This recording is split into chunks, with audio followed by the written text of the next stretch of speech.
Funding for This Is Nashville comes from you, our listeners, and Music City Prep Clinic, Nashville-based provider for PrEP and offering comprehensive sexual health services in an environment designed to be safe, professional, and shame-free.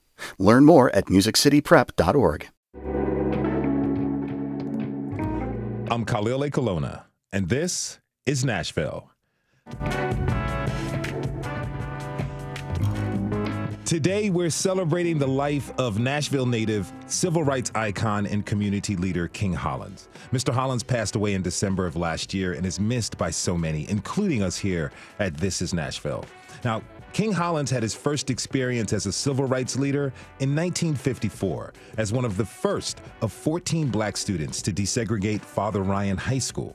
Just a few years later, after participating in training for nonviolent protests, he was a part of the sit-in movement at Woolworth and sought to desegregate Nashville's downtown lunch counters.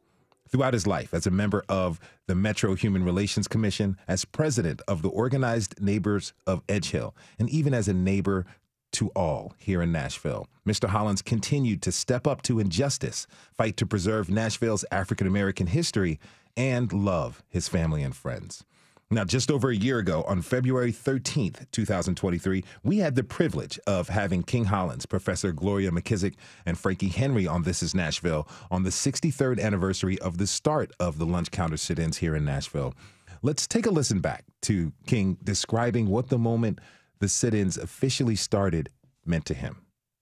But I just want to say at 12:40, just about now, just over a minute ago, it was the time exactly 63 years ago where the first students sat down at the lunch counters in Nashville. King, what does that moment mean to you? I mean, we're 63 years to the day, to the minute. It's a very monumental moment. The movement was a very important marker for the civil rights of not just Nashville, but for the city. One of the things that we have to remember is that as their small achievements can make a difference. And the sit-in movement in Nashville was inspirational for the eventually for the country, and the support that the Nashville community provided and the training that was involved. Everyone in the city had a part to play. Those people like Frankie and many others, when we would come through the city or walk up Fifth Avenue 2 by 2, and there were crowds of whites jeering at us. It was like walking into the stadium, football stadium, and hearing the cheers of people. But there were many people who said they could not practice nonviolence, but their role was to not get involved and to react to the crowd. So it made a big difference for the movement and for the city. In King's own words, small achievements can make a difference. The nonviolent sit-in movement helped bring larger and lasting changes to our country. But progress wasn't easy or without risk, difficulty, and harm. King, Gloria, and Frankie, along with others, including John Lewis, were arrested for participating in the sit-ins. Frankie shared with us what it was actually like to be arrested and put in jail. You know, Frankie, you spent some time in jail for participating in the sit-ins. Can you briefly tell us what that was like? Well, we were all arrested, John Lewis and King Holland and I. We were just pushed in, we called them the paddy wagon, and they just pushed us in there like we were just a bunch of animals. My tap shoes were around my neck and my arm was displaced, and when we got to jail downtown, they fingerprinted us, took our mug shots, took us up to our cell. And while we were there, they had the commode in the middle of the floor, and the cops would never leave the bars, so we would have to make a backward circle around the commode to have privacy. They had the bunk beds, about 2 or 3 abreast, with air vents in the beds so the mattresses could breathe. However, they didn't give us any mattresses, no sheets, no pillowcases, no pillows. It was 29, 30, 35 degrees.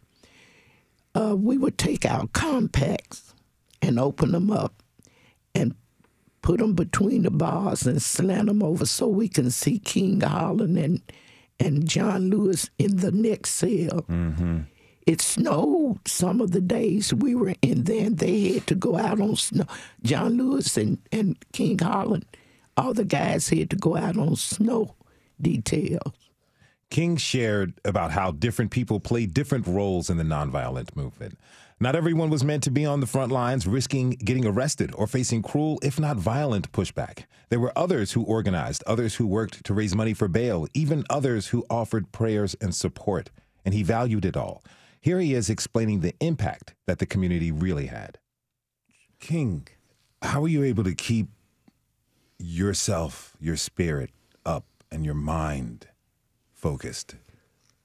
Well, because of the spirit of all of the participants, people like Frankie and Gloria, who and those of us who had had the training, and we knew the importance of the movement, and we got a lot of support again from the outside community.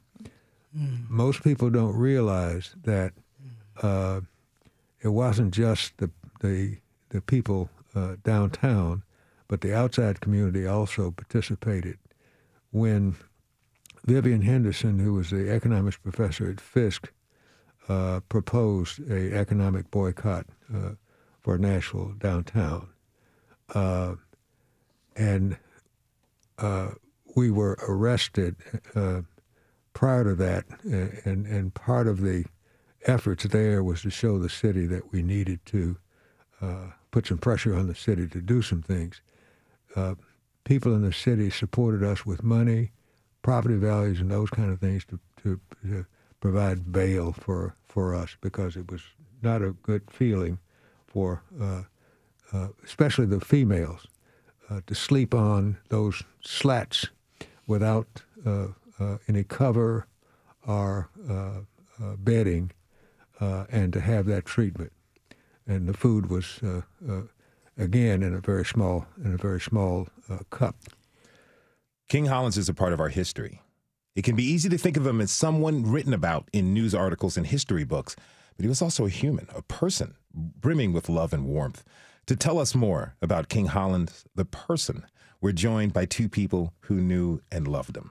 His lifelong friend and mother of his children, Mary Ellen Forrester-Hollands, and her brother, Bill Forrester, who was also a lifelong friend of King Hollands. Mary Ellen and Bill, thank you both for being here. Welcome back to This Is Nashville. Thanks for having us. Thank you for having us. You know, I kind of want to start with something pretty basic. Mary Ellen, can you tell us about his name? Like, do you know why he was named King? Well, a lot of people thought it was royalty, but his name, he was named after his grandfather. His mother's father was named King Solomon Madison. And some people thought that his father was a king, but his father wasn't. So it skipped a generation, and his mother gave him her father's first name and her maiden name. So his name was King Madison Hollands. You knew him for quite some time, certainly longer than most folks. If you had to choose a few words to describe him, what would you say?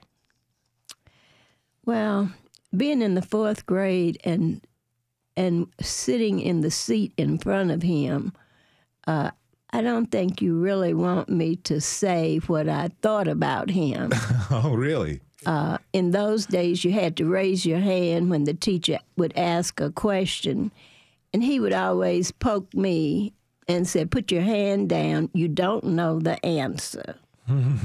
But he always knew all of the answers, and he played fair. But he was a teaser in the 4th grade.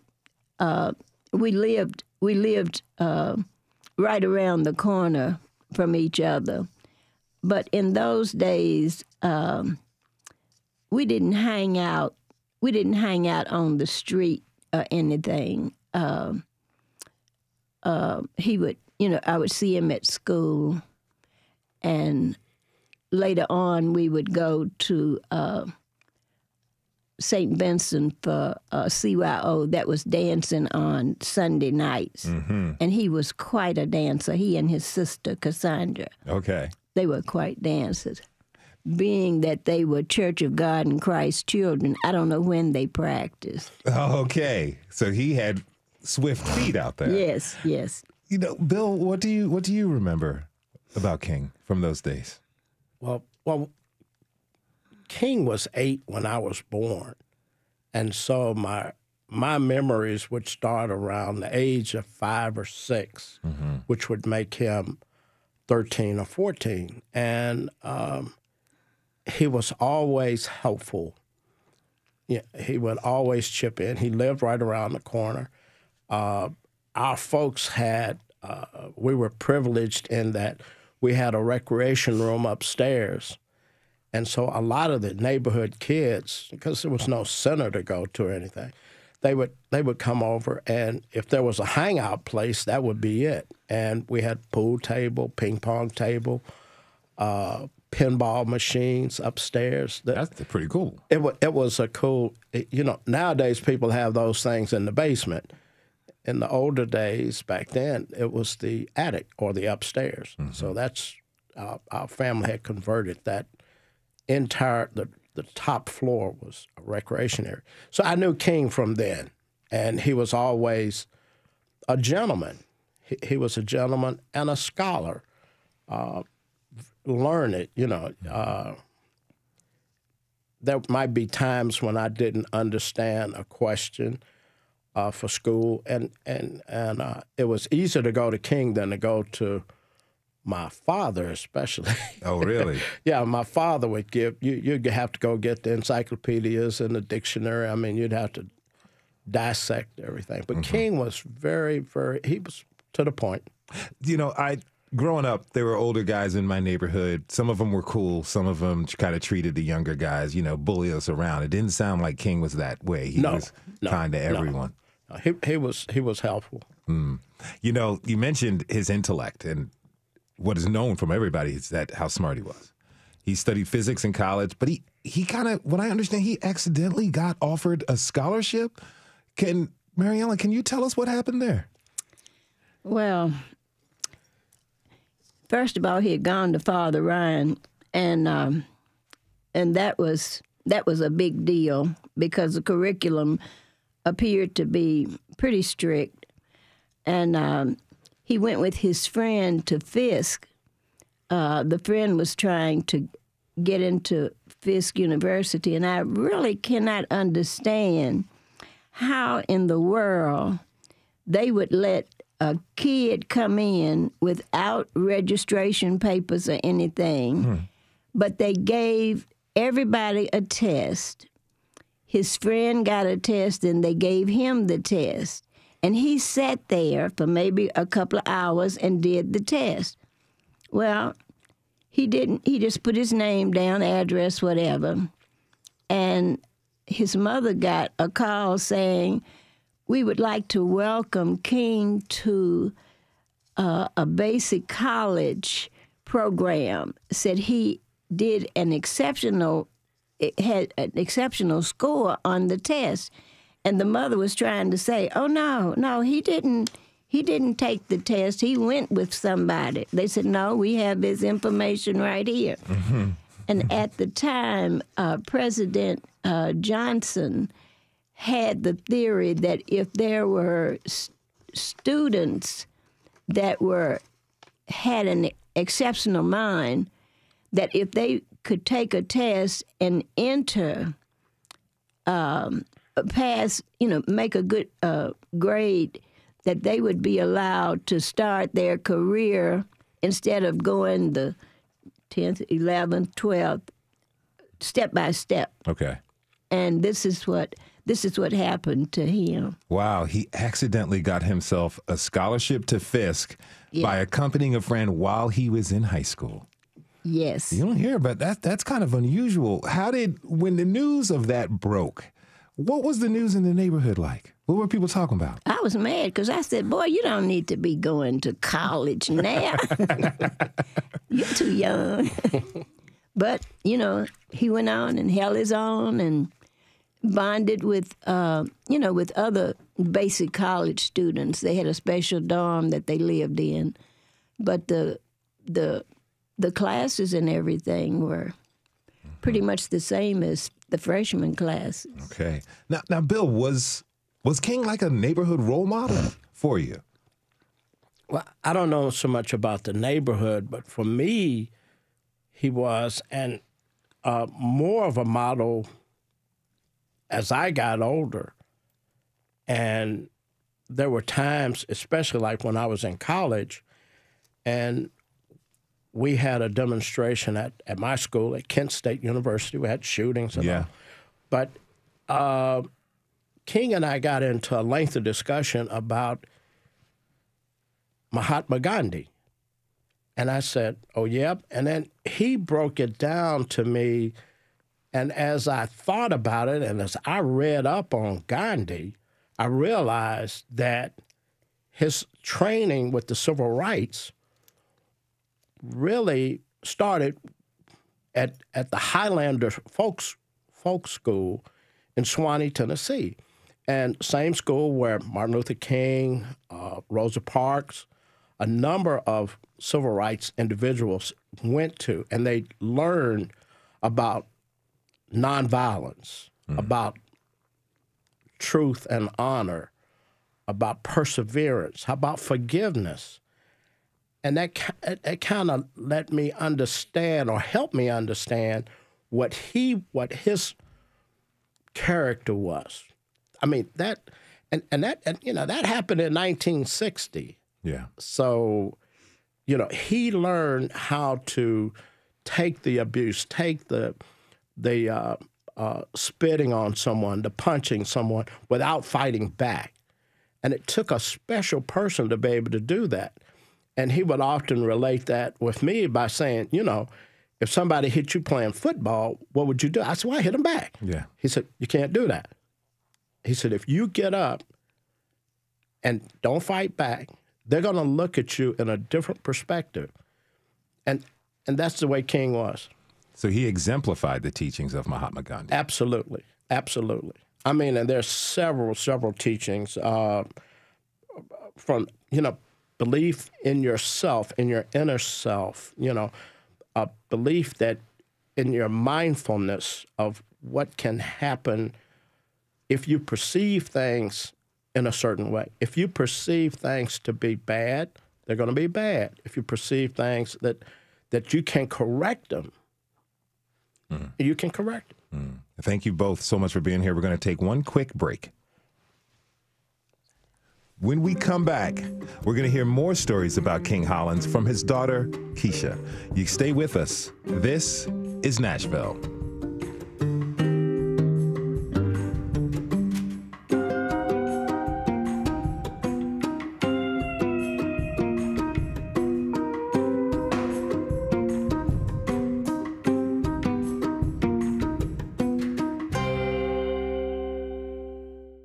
Funding for This Is Nashville comes from you, our listeners, and Music City Prep Clinic, Nashville-based provider for PrEP and offering comprehensive sexual health services in an environment designed to be safe, professional, and shame-free.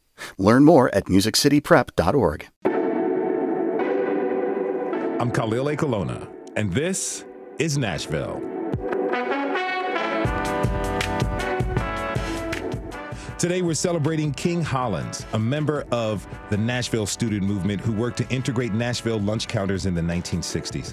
And we're now joined by Kisha Turner. She's a medical laboratory scientist at Vanderbilt, as well as a mom, grandma, sister, wife, dear friend, church member. She's also the daughter of King Hollands and Mary Ellen, who we've been talking with. Kisha, thank you so much for being here. Welcome to This Is Nashville. Thank you so much for having me. You know, we were talking earlier, you said my dad was my dad. He was always himself. You kind of had such a love in your voice when you talked about him.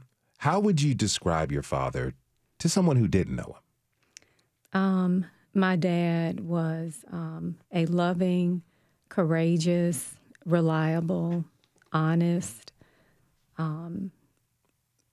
most polite, the most polite of us all,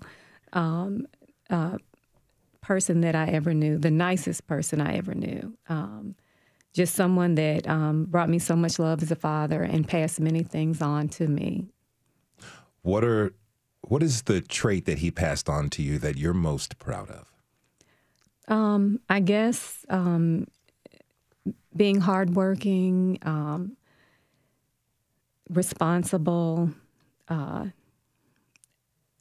peace and calmness, which resonates in me.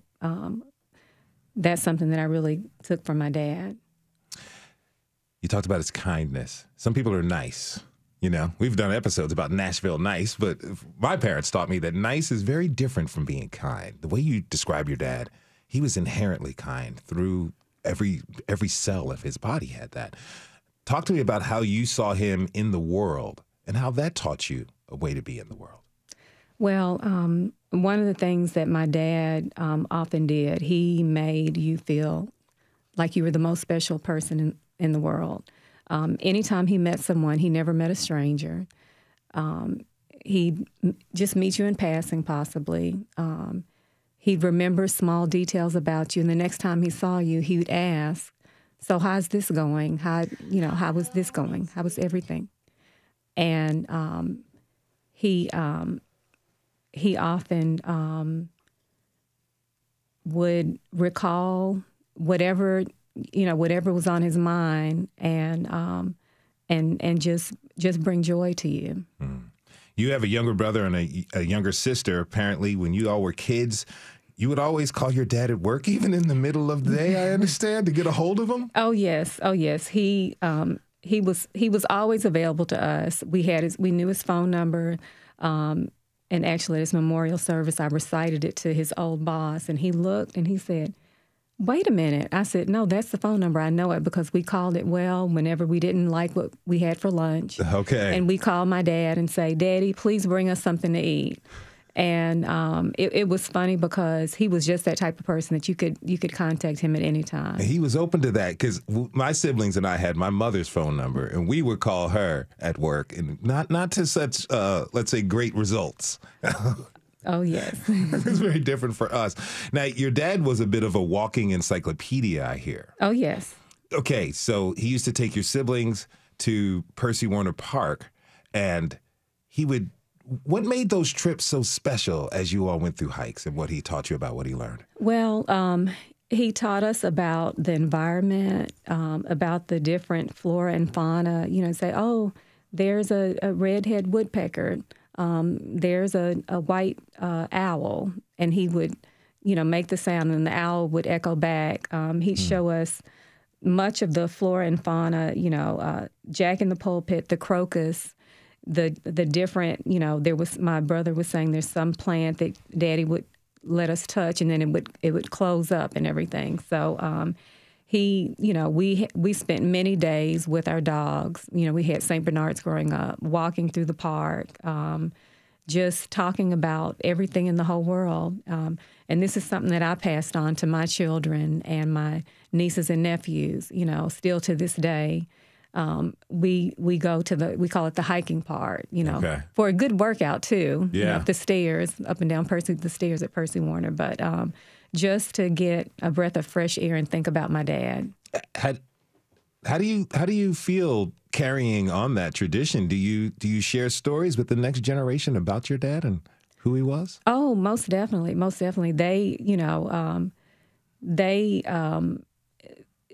in turn have got a love for nature and hiking and the outdoors and animals and science and all that. And so they often wonder where they got that from. And I let them know that, Daddy was quite a scientist. He was, he could answer any question that you asked him in the world. So, so they really know where it came from. Now, at home, if somebody made a mistake or got in trouble, what kind of disciplinarian was your father? Well, we weren't really bad kids, but Daddy would always, I guess, speak to us and let us know what he expected of us and that he had high standards. And so we just, we always try to do what we were supposed to do, and we're very mature about it. He wanted to make sure that we kept our education going and properly, and he was big on nutrition and health. So we just kind of existed like that. A lot of folks they didn't necessarily have that sort of guidance, so as you're getting older, as you're a teenager and things, getting older, looking at your friends and their relationships with their parents, what did you notice about that really made you cherish the bond that you had with your father? Well, just that he was always Johnny on the spot. Whenever we needed anything, any crisis that came up, he's like, he'd stop everything. He says, okay, I can run out and pick you up. Okay, what do you need? This. He was always willing to jump in and help with anything, any of our assignments. Oh, my gosh, Daddy, I've got a project due tomorrow. I need to go to the library. And, my mother would be fussing, and Daddy's like, oh, no, come on, we'll go on out here to the library or somewhere where we know we could get some resources, or to the Walmart to get something for a project. So he was really just great. Okay, so you're married. Mm-hmm. Did your dad like your husband when he first met him? Actually, he did not. Really? He did not. I guess he was, this being my second marriage and a little older, he was like, oh, you don't know anything about him and this. And I told him, I said, Daddy, I don't have time to date for 7 years. I said, we will figure this out. And when Daniel proposed to me, he first went to my mother and father and asked them. And he did tell me that my mom and dad both cried. So he was okay in their eyes after that. Some people would call that kind of traditional, but other folks would seem that as a form of respect. How do you view that? I think that it's a little bit of both, a form of respect and tradition. Just to let my parents know that that he would take good care of me. And we've got a very close-knit family. And so even up through the last days with my dad, my husband assisted with things and everything. So he's always been there. Did your husband and your father get close? Oh, they did. Yes, very close. He would call him quite often. Okay. He would call him quite often. He knew the number 2, call him at work as well. Oh, yes, yes. So I understand that your father absolutely loved Costco. Oh, my goodness. I love it, too. Look, free treats. Oh. Those samples, you can't beat them. Yes. He, one of his favorite things to do was to take all the grandkids out to Costco's. He called them snack sniffers. Okay. He taught them, my son Ashton said that, Gramps taught us the best manners to say please and thank you. Just interactions with people at Costco. And, of course, getting whatever you wanted while you were there. They come back with a whole bunch of this or that. But he loved Costco.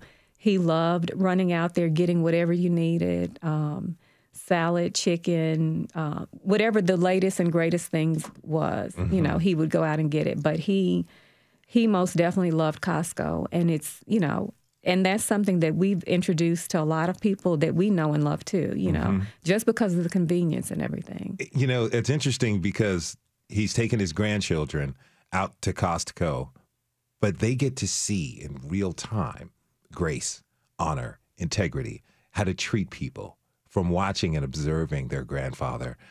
Have any of them mentioned that? Like, I saw Granddaddy, I don't know if they called him Papa. Gramps. They called him Gramps. I saw Gramps out there in this situation, and that kind of taught me what to do in life as I get older. Did any of them ever mention that to you? Yes. Oh, most definitely. Most definitely. They, my oldest son is a father now himself, and he says that he's cherished the many activities, just my dad being present in their lives, and just the traditions that he started that my children are carrying on with their children.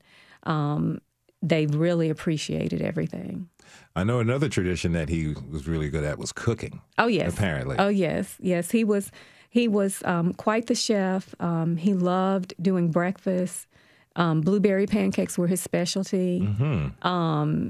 Corned beef hash and poached eggs. Big breakfast. He said that's the most important meal of the day. And my sister and I still keep that tradition going and everything. He taught me about seasoning and spices and cooking things. One of his best things that I remember was his beef tenderloin. He would make that. But did you pick up that recipe? Actually, I did not, because I asked him, and he says, "Well, Kisha, I stopped eating red meat maybe 10 years ago." And he said, "But your Uncle Bill knows the recipe." But one of the things that I'm most proud of is that, he started getting ill around Thanksgiving, and I was able to bring him some of my Thanksgiving meal, and he just commented on how good it was. And I said, "Well, Daddy, thank you, because you taught me how to cook so well." So I appreciate, that's one thing he always showed, was his appreciation for something. So that's something that he also passed down to us. I'm really curious, how did you learn how to cook? I learned how to cook from bugging my mother. And finally she said, "If you're going to keep coming into this kitchen, you're going to help me out, boy."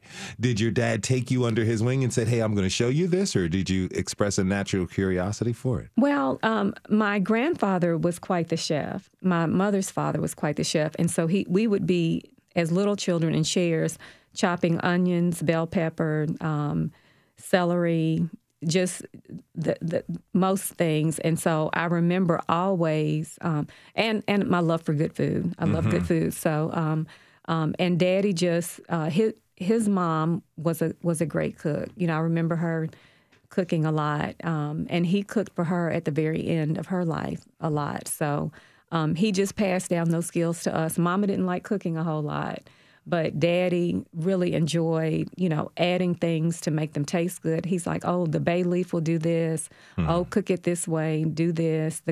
Slow cook it." So we learned a lot from him. Yeah, those are memories you can share for future generations, with future generations as well. Thank you so much. We're going to take one more quick break.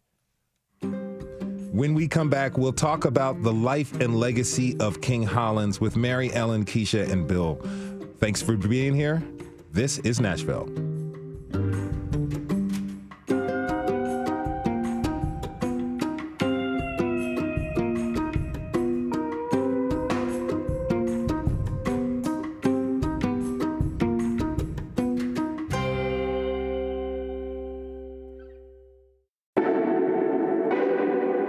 I'm Khalil Ekolona, and this is Nashville.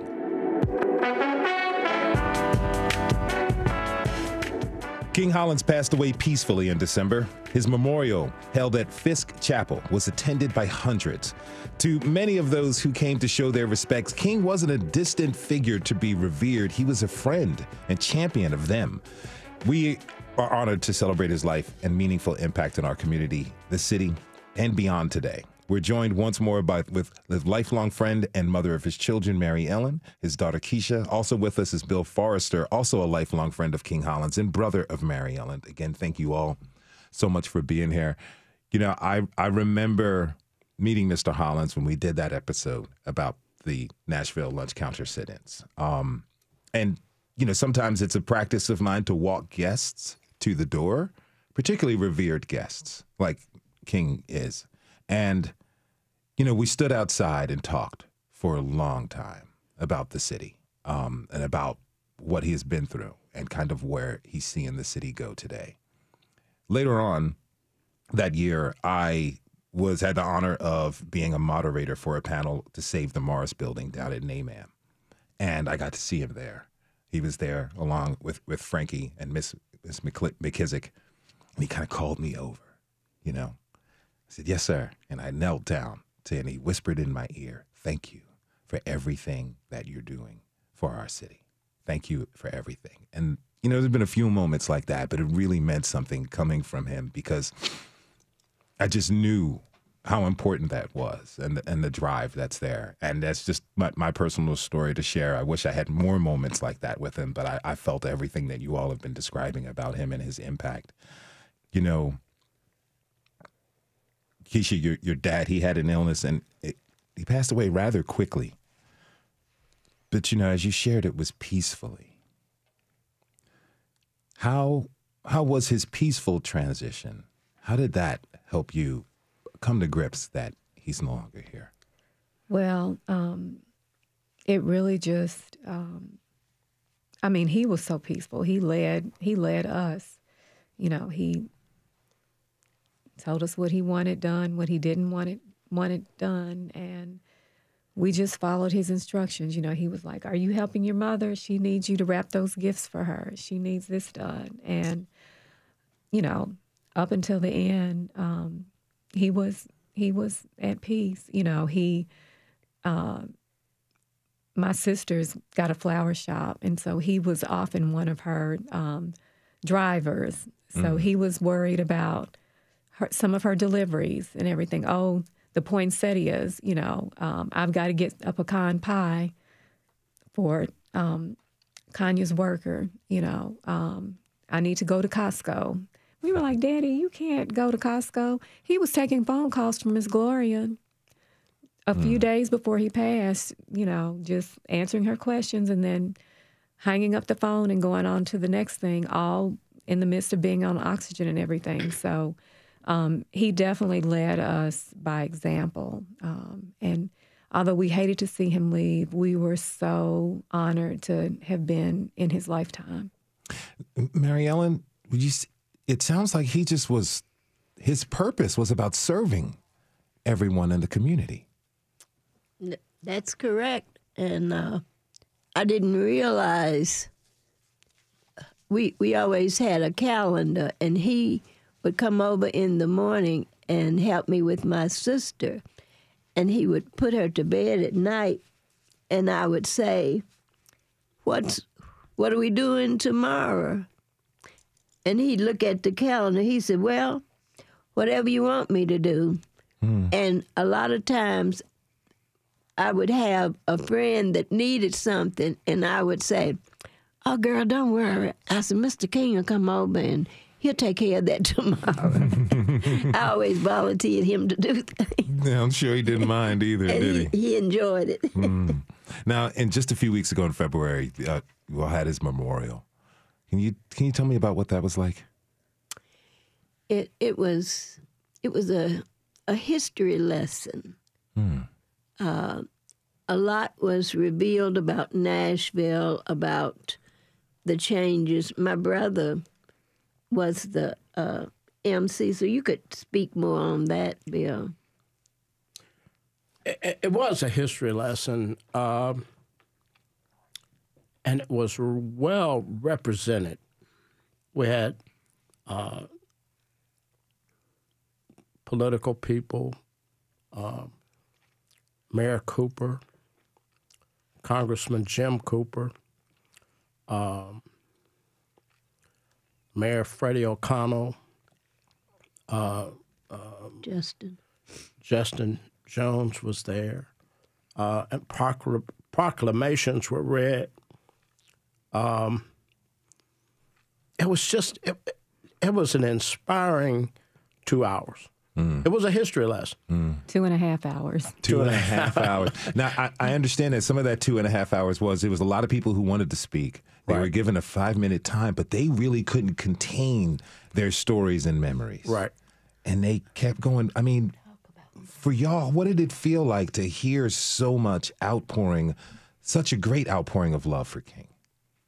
Well, it was, there were a couple of times when I was getting ready to pull the hook on a couple of people. Okay. And some people, they were not on the program, but they had asked to say something. And so we let them speak. And I was trying to get away from an open mic period that I thought this was going to turn into. But it was tastefully done. It was, I mean, it was well done. And people enjoyed it. It wasn't,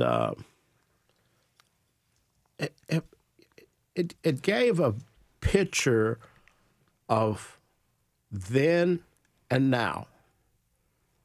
And kind of like a little peep into the future. What do you mean? We've got to do a lot of correcting now to prevent us going back in the past. It was, if you look at King, he was trying to tell us what to look forward to and how it can be done. And we had a great group that talked about love for one another. One of the most interesting events was a situation where my grandson Anthony was in school at Innsworth, and the teacher, Miss Myra, said, "Now we'll be talking about civil rights next month." And Anthony went to her, and I'm probably not telling this correctly, but he communicated with her and said, "My grandfather participated in the sit-ins years ago." And Myra took that little comment that he made, and you would have to know Myra. Myra spoke at the performance. But she took that and developed the most beautiful play. The children at Innsworth really got this is how it was. And we were so thrilled that Myra developed that to keep that little part of history. How did your grandson feel to be a part of this play? My son Anthony, this is Kisha speaking for Mom. My son Anthony was just so honored to just have his gramps there, and actually, at the memorial service to have all of my children there, and my youngest son Akeem, who is a current Innsworth student, who sees Miss Myra and her husband. She's going to kill me for calling her Miss Myra. She said it's just Myra. But to see her and her husband still come to events on a regular basis and to still speak so highly and to be honored to have spoken at my dad's memorial service. She actually called me to let me know that my dad was going to be on WPLN today, so make sure that I tuned in. And I'd let her know I'm here now. Mom and I are here now. But, we've had such great memories. Beth Courtney was one of the great speakers, who went over her 5 minutes, talking about, she was Beth Courtney Sigenthaler, who spoke about her dad and my dad being students together at Father Ryan, and her kids and her children and my son are current Innsworth students. And we met each other just in passing in aftercare until she realized that I was King's daughter, and he had told her about me. And she and I have just formed the greatest relationship as parents and see each other. And she spoke so highly of my dad at the service. It was really touching to hear so many people come out and just say how Daddy, in any aspect, was just just a calm person in a moment of chaos at the job. One of the nicest people you'll ever meet, And it was just things that we already knew about him. Has anyone told you stories that you didn't know? Oh yes, every person that we spoke to had to spend at least 15 minutes telling us just what my dad had meant to them, how he came and drove them around Nashville, drove them to Costco, of course. Yes. And helped them with whatever crisis that they had, whether it was something that they needed help with, processing some paperwork, just something that was just so unbelievable. Daddy stopped what he was doing, came to their assistance, and maybe took a few days to get it done, but he did, and was just a quiet giant. We never knew about so many of these stories until now, until they got up and spoke about it, actually. I say, like you said, a quiet giant. Went out and did the work, didn't have to talk about it. Anything that surprised you from some of these unexpected stories?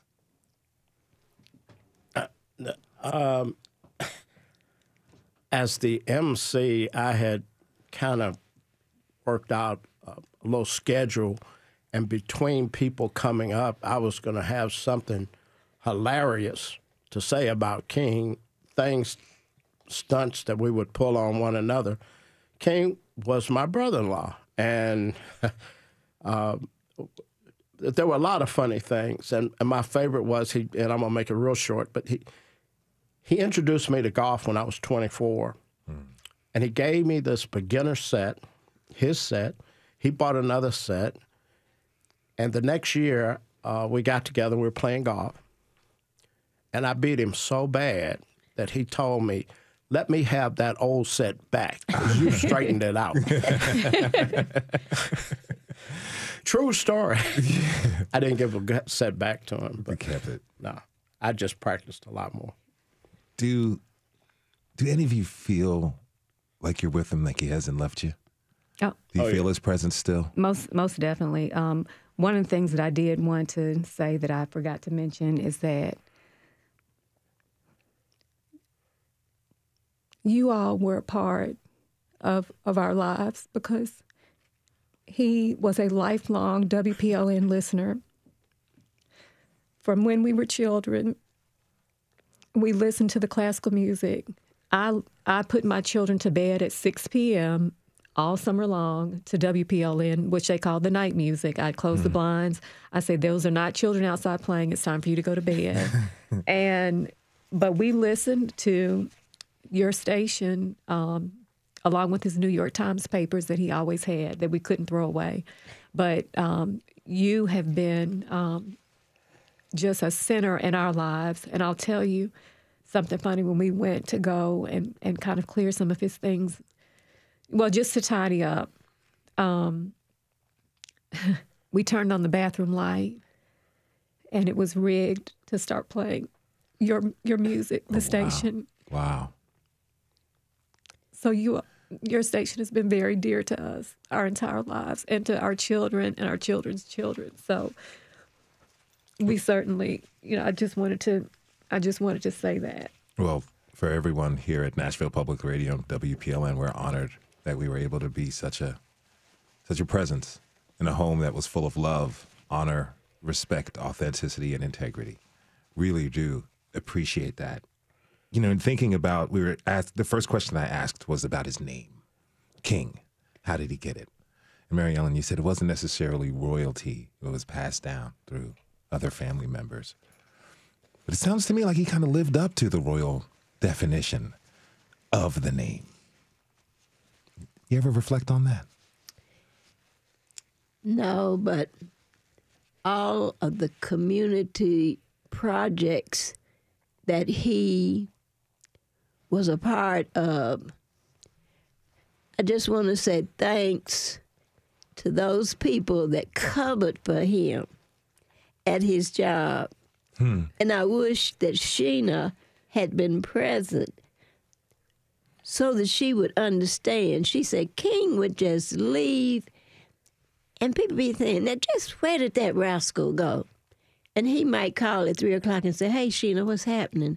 But they worked together, and he knew that he had a couple of meetings, but he never said, "I've got to go to this meeting or that meeting." He just went because he thought he was the king and he could do it. I really appreciate all of you for coming here and to share stories about this truly magnificent human being, King Hollands. My guests are Mary Ellen Forrester-Hollands, Kisha Turner, and Bill Forrester. Again, thank you all so much. Deeply appreciated. And thanks to you for tuning in this hour. This is Nashville is a production of Nashville Public Radio. Today's episode was produced by Catherine Cece's, Mary Mancini, and Magnolia McKay, directed by Catherine Cece's as well. Our board operator is Cameron Atkins, and happy birthday to you, sir. The masterminds behind our theme music are Laurent Jandermere Blade. You can listen back at thisisnashville.org or wherever you get your podcasts. The conversation doesn't end here. Tweet us at This Is Nashville. Find us on Instagram and tell us what you want from our show by filling out our quick survey online. This is Nashville. I'm Khalil Ekuluna. We'll see you tomorrow, everybody. And be good to each other.